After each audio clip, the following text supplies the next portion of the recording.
अस्सलाम वालेकुम to everyone. Hope so आपको ये चैप्टर अच्छे से समझ आ रहा होगा। हमने इसके लिपिड्स की काफ़ी हद तक डिस्कशन स्टडी कर ली थी। Now we will deal with the physical as well as chemical properties of the lipids. So first of all oils and fats, हमने पढ़ा कि वो लिक्विड भी हो सकते हैं और सॉलिड भी हो सकते हैं, यानी कि नॉन क्रिस्टलिन सॉलिड भी हो सकते हैं at room temperature depending on the degree of unsaturation और सैचुरेशन। जितनी ज़्यादा अनसैचुरेशन होगी, मैंने आपको बताया था, उतनी ही ज़्यादा उतने ही ज़्यादा वो लिक्विड होगा। Okay, they are colourless. आप ऑयल को देखें कि यूजुअली दे आर कलरलेस, उनका कोई ख़ास कलर नहीं होता है। इफ़ दे आर प्योर और वो रंसिड ऑयल नहीं हुए तो दे विल बी ऑर्डरलेस। अगर तो ऑयल ख़राब हो गया, रंसिड ऑयल हो गया, तो उसमें से फाउल स्मेल आएगी। And they are tasteless. Then their solubility, they are insoluble in water. Why? Because polar dissolves polar. तो क्योंकि ये नॉन पोलर है तो ये पोलर वाटर में डिज़ोल्व नहीं होगा। As it is polar non polar in nature, तो ये नॉन पोलर ऑर्गेनिक सॉल्वेंट्स में डिज़ोल्व होगा, like diethyl ether, acetone, carbon tetrachloride and carbon disulphide.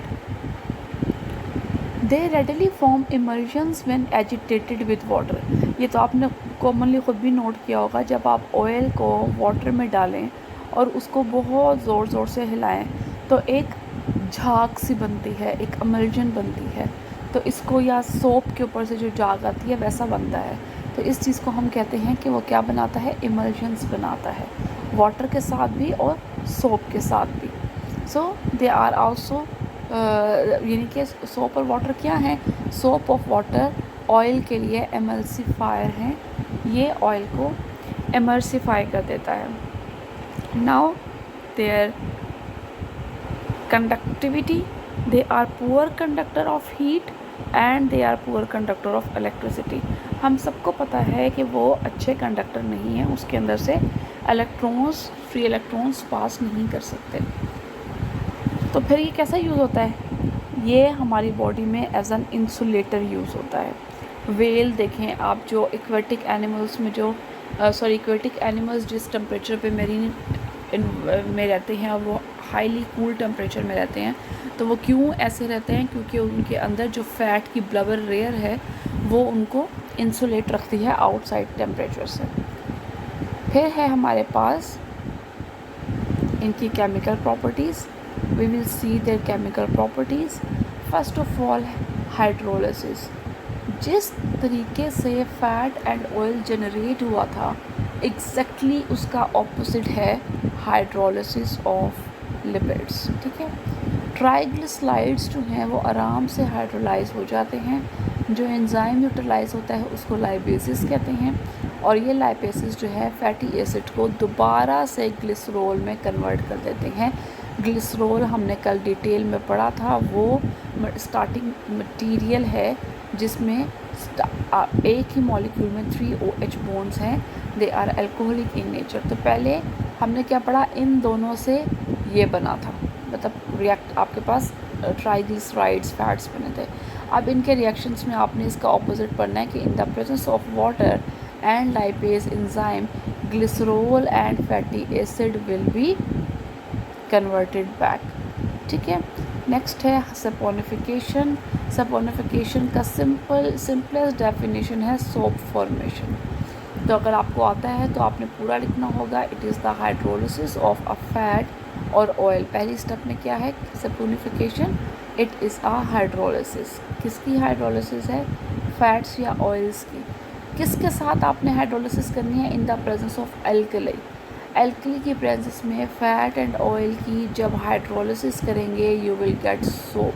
ठीक है, इसका फार्मूला देखें सोप का, ये देखें बिल्कुल क्लियर है। वही जो ट्राइग्लिसराइड है उसको वाटर की जगह सोडियम हाइड्रोक्साइड के साथ ट्रीट कर दें, यहाँ से बॉन्ड टूट जाएगा, हाइड्रोजन लग जाएगा। ठीक है, ये हाइड्रोजन लग जाएगा। अब जो बाकी है उसके साथ आप ऑक्सीजन और NaA की दफ़ा लगा दें ऐसे, तो ये क्या बना आपके पास, soap. This is a sodium salts of fatty acid. तो sodium salts of fatty acids are soap. Third property है इसकी हार्डनिंग ऑफ ऑयल। मैं बार बार आप लोगों को बता रही हूँ कि हार्डनिंग यानी कि सैचुरेशन जितनी ज़्यादा होती है उतना ही ज़्यादा सॉलिड कैरेक्टर आता है। तो क्योंकि हमारे पास अनसैचुरेशन अगर किसी मॉलिक्यूल में है और हम उसमें हाइड्रोजन ऐड करते हैं, हाइड्रोजनेशन करते हैं इन द प्रेजेंस ऑफ निकल कैटलिस्ट, पढ़ा हुआ है आपने चैप्टर 8 में बहुत डिटेल में, रहना निकल। तो वो जब हाइड्रोजन हम ऐड कर देंगे अनसैचुरेटेड फैटी एसिड्स में, ग्लिसराइड्स में, तो ऑब्वियसली सी बात है कि अनसैचुरेशन जो है वो सैचुरेटेड यानी कि सिंगल बॉन्ड में कन्वर्ट हो जाएगा। यानी कि तमाम जब हाइड्रोजन ऐड करेंगे तो मैक्सिमम डबल बॉन्ड जो हैं वो सिंगल बॉन्ड में कन्वर्ट हो जाएंगे, अनसैचुरेशन ख़त्म हो जाएगी। तो इसलिए हम कह सकते हैं कि अनसैचुरेशन को ख़त्म करने के लिए हम ऑयल को हार्ड करते हैं by using hydrogen and Raney nickel as a catalyst. The result is the conversion of liquid glyceride. और वैसे जब हमने उसकी अनसैचुरेशन ख़त्म कर दी तो लिक्विड ग्लिसराइड से सेमी सॉलिड ग्लिसराइड बनेगा। अच्छा जी, अब हमारे पास ये कहाँ यूज़ होता है रिएक्शन? ये यूज़ होता है ऑयल एंड वेजिटेबल घी या फैट्स इंडस्ट्रीज़ में। देखिए ये अनसैचुरेशन है, यहाँ पर हमने क्या किया, हाइड्रोजन के मॉलिक्यूल ऐड करा दिए। तो हाइड्रोजन के मॉलिक्यूल ऐड करने से क्या हुआ कि अनसैचुरेशन ख़त्म होगी। जब अनसैचुरेशन ख़त्म हुई तो उसकी जगह पे तमाम नए बॉन्ड सिंगल बॉन्ड बने तीनों जगह पे। देखें 3 चेन्स है ना यहाँ पर, तीनों चेन्स में एक एक डबल बॉन्ड है, ये देखें। तो डबल बॉन्ड क्या हुआ, 3 मोल्स ऑफ हाइड्रोजन आए, तीनों को एक एक मोल हाइड्रोजन का मिला और उनकी तमाम की तमाम डबल बॉन्डिंग ख़त्म होकर सिंगल बॉन्ड में कन्वर्ट हो गई। क्योंकि हमें पता है कि double bond unsaturation is due to क्योंकि हमें पता है oily nature is due to unsaturation. So if we are eliminating unsaturation factor and introducing saturating factor, we will get fats instead of oil, ठीक है, या oil will be converted into fats। ये हमारे पास हो गया फैट्स एंड ऑयल्स की oils की fat में कन्वर्जन। अब हम आते हैं सपोनिफिकेशन नंबर पर। अभी थोड़ी देर पहले मैंने आपको सपोनिफिकेशन का प्रोसेस बताया। It is a process in which a fatty acid is converted into soap, यानी कि सोडियम सॉल्ट में कन्वर्ट कर दें अगर हम। तो अब सपोनिफिकेशन नंबर क्या है? It is defined as the number of milligrams, mg जिसको लिखते हैं, मिलीग्राम्स ऑफ पोटेशियम हाइड्रोक्साइड और सोडियम हाइड्रोक्साइड, ठीक है। सपोनिफिकेशन नंबर में नंबर क्या है? मिलीग्राम है। किसका मिलीग्राम है? पोटेशियम हाइड्रोक्साइड और सोडियम हाइड्रोक्साइड। कब? जिस वक्त आपने 1 ग्राम ऑफ फैट और ऑयल को सपोनिफाई करना है, यानी कि when you are saponifying 1 gram of fat and oil, the milligrams of potassium hydroxide और sodium hydroxide utilized will be the saponification number. जितने मॉलिक्यूल्स यूज़ होंगे उतना ही सपोनिफिकेशन नंबर होगा। 1 मॉलिक्यूल ऑफ ग्लिसरोल ट्राइपामिटेट, आगे मॉलिक्यूलर वेट दिया हुआ है 807, requires this much amount mg milligrams, यानी कि 1,68,000 milligrams of KOH for saponification. यानी कि वो कह रहे हैं कि अगर आपके पास 1 मोल है ग्लिसरोल ट्राइपामिटेट का, ठीक है, उसका 1 मोल के लिए आपको 1,68,000 मिलीग्राम ऑफ KOH चाहिए। तो उसका सपोनिफिकेशन यही होगा 1,68,000 डिवाइड बाई 807। 807 के साथ हमने क्यों डिवाइड किया? हमने मॉलिक्यूलर वेट के साथ डिवाइड किया। इसलिए मॉलिक्यूलर वेट के साथ डिसाइड किया क्योंकि हमारे पास यहाँ पर है कि saponification number 1 gram of fat and oil के लिए होता है, जबकि यहाँ पर जो उन्होंने आपको एग्जांपल दी उन्होंने 1 मोल लिखा है। तो मोल आपने फर्स्ट में बहुत डिटेल में पढ़ा हुआ ना, मोल्स को अगर ग्राम्स में चेंज करना है तो you will divide it by molecular weight, ठीक है। तो आप देखो मोल 1 है, 1 मोल को मॉलिक्यूलर वेट 807 के साथ डिवाइड कर दो ऐसे, तो जो आंसर आएगा वो सपोनिफिकेशन नंबर होगा और ये आंसर आता है 208।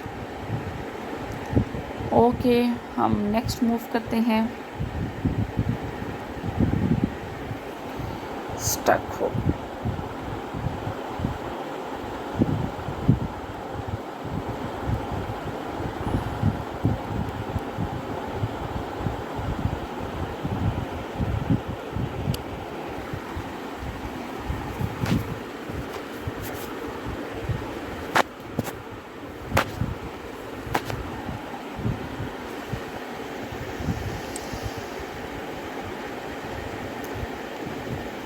ओके गर्ल्स, आगे हम चलेंगे। We will study rancidity of fats and oils. जैसा कि मैंने अभी आपको साथ जिक्र किया कि अगर हम जो ऑयल या फैट ख़राब हो जाता है ना, उसके लिए हम वर्ड यूज़ करते हैं रेंसिड। यानी कि रेंसिड का क्या मतलब है कि जितने आपके पास उस फैट या ऑयल में हाइड्रोलिसिस के चांसेस थे या ऑक्सीडेशन रिएक्शन, तो वो ऑक्सीडेशन रिएक्शन हो चुका है। ठीक है। अब होता क्या है कि fats and oils are liable to spoilage and give off an order known as rancidity. Spoilage का मतलब है कि वो ख़राब हो जाता है, इसी को हम रेंसिडिटी बोलते हैं। ठीक है। और ये तो रेंसिडिटी की डेफिनेशन आ गई। उसके बाद है, ये होता कहता है it is caused by the hydrolytic और ऑक्सीडेटिव रिएक्शन। अब इसका क्या मतलब है? हाइड्रोलिटिक और ऑक्सीडेशन रिएक्शन क्या प्रोड्यूस करते हैं? ये एल्डिहाइड प्रोड्यूस कर देते हैं फैटी एसिड्स में से। तो जब एल्डिहाइड्स और स्मेलिंग फैटी एसिड्स प्रोड्यूस होते हैं, ऑडोर जिनकी होती है और वो बिल्कुल प्लेजेंट नहीं होती, तो हम उन ऑयल्स को कहते हैं ये रेंसिड ऑयल है। अब ये इस्तेमाल के काबिल नहीं है।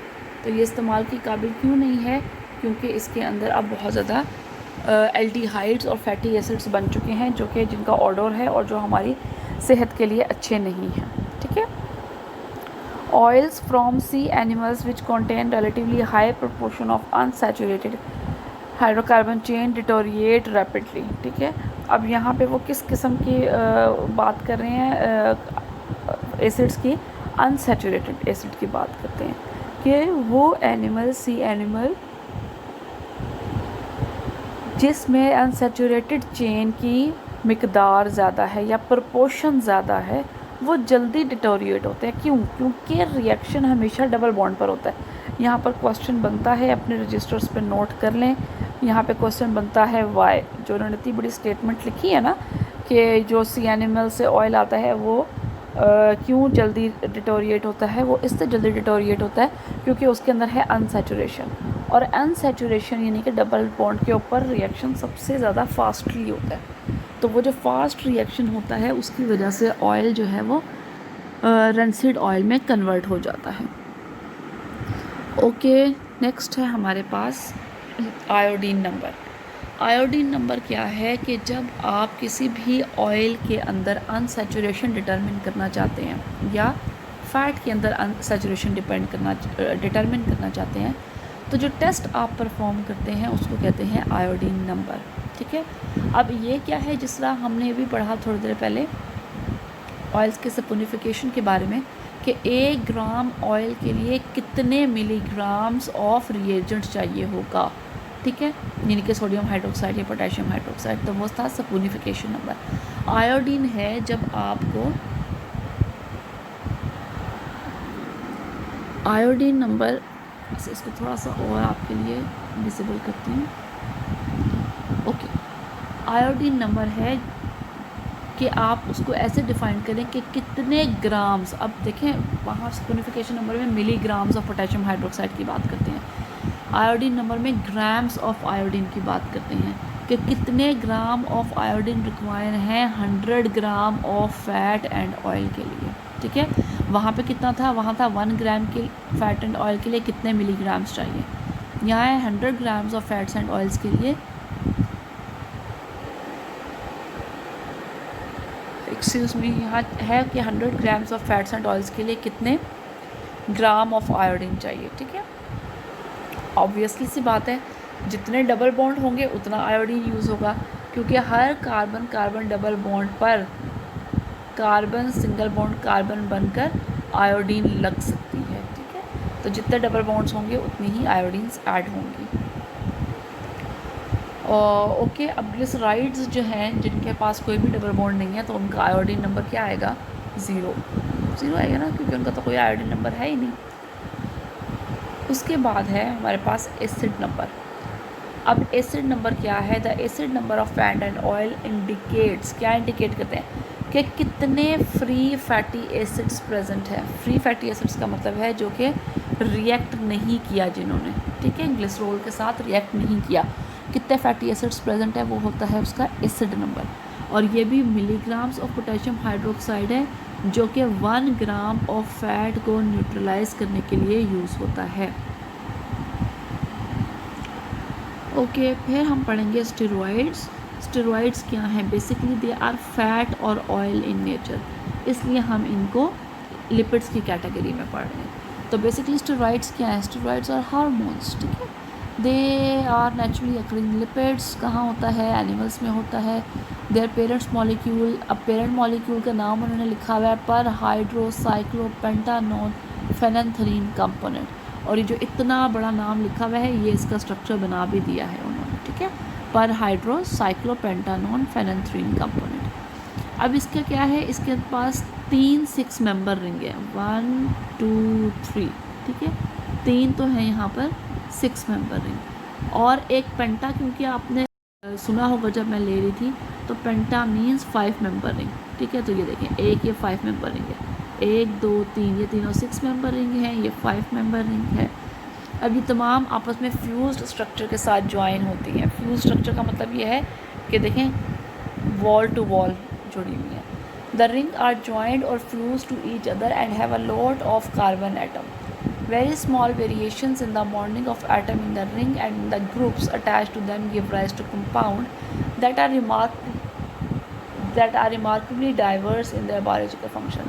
वो कह रहे हैं कि जो A B C D लिखा है ना, यहाँ पे जो हमने R लिखा है, इनको R चेंज करते रहें, यहाँ पर कोई कंपोनेंट सब्स्टिट्यूट लगाते रहें, तो बहुत ज़्यादा बायोलॉजिकल फंक्शन के मॉलिक्यूल बनते हैं। मतलब जितने टाइप के मॉलिक्यूल्स बनेंगे उतने ही टाइप के बायोलॉजिकल फंक्शंस होंगे। ये भी नेचुरली अकरिंग है।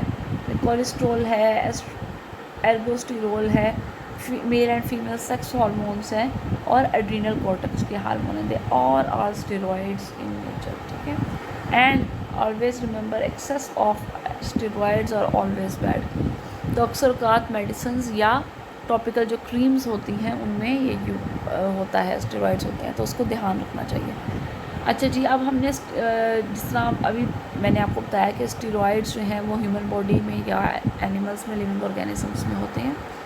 तो यहाँ पर यह है कि ये किस फॉर्म में होंगे? कोलेस्ट्रॉल, एर्गोस्टेरोल इन फॉर्म में होंगे, ठीक है, या सेक्स हार्मोन्स की फॉर्म में होंगे, एड्रिनल कॉर्टेक्स के हार्मोन्स की फॉर्म में होंगे। Now coming toward the cholesterol.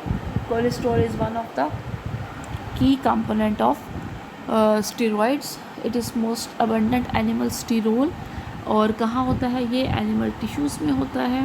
Underline कर देती हूँ, ठीक है। बहुत ही कम ऐसे हायर प्लांट्स हैं जिसमें कोलेस्ट्रॉल होता है। It is present in free as well as esterified state in blood. कहाँ पे होता है? Blood, animal tissues, egg yolk and various oils and fats, nerve tissues. अच्छा, अब अगेन मैं वही बात कर रही हूँ, मैं बार बार नहीं बता रही कि यहाँ MCQ बनता है या यहाँ शॉर्ट क्वेश्चन बनता है। Always take this chapter as every line is a MCQ and every paragraph is a short question. तो कोलेस्ट्रॉल के बारे में देखिए, शॉर्ट क्वेश्चन अगर आपको आता है कि इसके बारे में आपको लिखना पड़ता है तो आप लिखेंगी कि ये जो है एनिमल स्टीरोल का बहुत अबंडेंट टाइप है, और ये कहाँ होता है? ब्लड और एनिमल टिश्यूज़, एग यॉक में होता है। और अगर ज़्यादा क्वांटिटी हो जाए, इंक्रीज क्वांटिटी की बात को कर रहे हैं, तो ये आर्टरीज़ में डिपॉजिट होकर ब्लड प्रेशर और हार्ट अटैक जैसी डिजीज़ कॉज कर सकता है। नेक्स्ट है आपके पास एर्गोस्टेरोल। एर्गोस्टेरोल जो है, जिस तरह कोलेस्ट्रॉल ह्यूमन बीइंग का स्टेरॉइड्स है ना, या एनिमल्स का स्टेरॉइड है, इसी तरीके से एर्गोस्टेरोल जो है फंगल और यीस्ट का स्टेरॉइड है, ठीक है। जब हम इसके ऊपर UV रेज डालते हैं तो ये एर्गो कैल्सिफेरोल या विटामिन D में कन्वर्ट हो जाता है, ठीक है। ये देखें, ये जो आपने स्ट्रक्चर भी देख लेना है कोलेस्ट्रॉल का, याद भी रखना है। ये वही जो भी हमने पढ़ा, ये देखें 1 2 3 6 मेंबर रिंग है, एक 5 मेंबर रिंग है, और यहाँ पे पहले R लिखा हुआ था, उस पूरे R को रिप्लेस कर दिया है लॉन्ग चेन के साथ। ओके, नेक्स्ट है आपका फॉस्फोलिपिड्स। फॉस्फोलिपिड्स कौन से मॉलिक्यूल्स हैं? They are molecules of enormous biological importance, जिसमें फॉस्फोरस भी है और लिपिड्स, ठीक है, ऐसे लिपिड्स जिनके साथ फॉस्फोरस अटैच है। तो वो आपको बता रहे हैं कि in this type of compounds 2 of the hydroxyl groups are esterified with fatty acids. 2 hydroxyl group जो हैं हर मॉलिक्यूल के, वो कार्बोक्सिलिक एसिड के साथ मिलकर रिएक्शन करते हैं। And third form are link with phosphoric acid और are derivative of phosphoric acid. और जो थर्ड फॉर्म होगी इसकी वो डेरिवेटिव ऑफ फॉस्फोरिक एसिड के साथ रिएक्ट करेगा। Now importance of lipids, they are good source of energy, they exert an insulating effect, अभी हमने पढ़ा। They are good energy reservoirs, हमें पता है। They are integral part of cell protoplasm and cell membrane, ये पढ़ा कल। Some lipids act as precursor of very important physiological compound, कुछ ऐसे कंपाउंड हैं जिसमें लिपिड डालेंगे तो रिएक्शन स्टार्ट होगा। For example cholesterol in the presence of steroidal hormones. तो आज के लिए इतना काफ़ी है, इसको अच्छे तरीके से देख लें। Tomorrow we will be having a very short topic that is enzymes. Take care girls, अल्लाह हाफिज़।